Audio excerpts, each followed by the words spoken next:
2 లక్షల రూపాయల రుణమాఫీ అంతా పచ్చి మోసమని విమర్శించారు కుత్బుల్లాపూర్ ఎమ్మెల్యే వివేకానంద.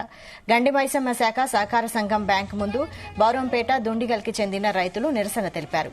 బ్యాంకులో 632 మంది రైతులు రుణం పొందితే కేవలం 14 మంది రైతులకు 4.30 లక్షలు మాత్రమే రుణమాఫీ అయ్యిందని, మిగతా 618 మంది రైతులకు 2.95 కోట్ల రూపాయలను మాఫీ చేయాలని డిమాండ్ చేశారు. లేకపోతే సీఎం రేవంత్ రెడ్డి బేషరతుగా రైతులకు క్షమాపణ చెప్పి గద్దె దిగాలన్నారు.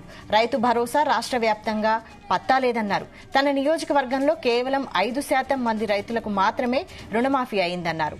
మిగతా 95 మందికి ఎప్పుడు చేస్తారని నిలదీశారు.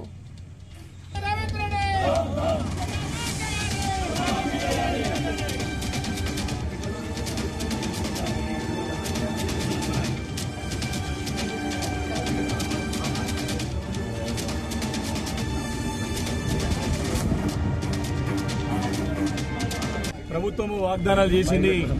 మరి 3వ విడత కూడా అయిపోయింది. ఆగస్టు 15 తారీఖు లోపల 2 లక్షల రుణమాఫీ ఏకకాలంలో చేస్తా అని చెప్పి అబద్దాల పునాదుల పైన మోసపూరితమైన వాగ్దానాలతో అధికారంలో వచ్చినటువంటి రేవంత్ రెడ్డి గారి యొక్క నిజ స్వరూపం అంతా కూడా బయటపడ్డది. ఈరోజు మా బౌరంపేట్ ప్రాథమిక వ్యవసాయ సహకార సంఘంలో మరి సుమారు 632 మంది రైతులు రుణాలు తీసుకుంటే దాంట్లో దాదాపు 624 మంది అందరూ కూడా అర్హులే. అంటే 624 మంది రుణాలు తీసుకున్న రైతులలో కేవలం మాఫీ అయింది 14 మందికే. 622 మంది రైతులలో రుణమాఫీ తీసుకున్న రైతులలో మాఫీ అయింది కేవలం 14 మందికే.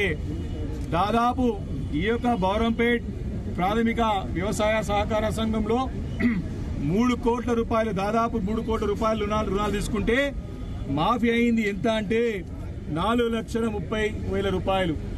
ఇంకా మాఫీ కావాల్సింది దాదాపు 2,95,00,000 రూపాయలు.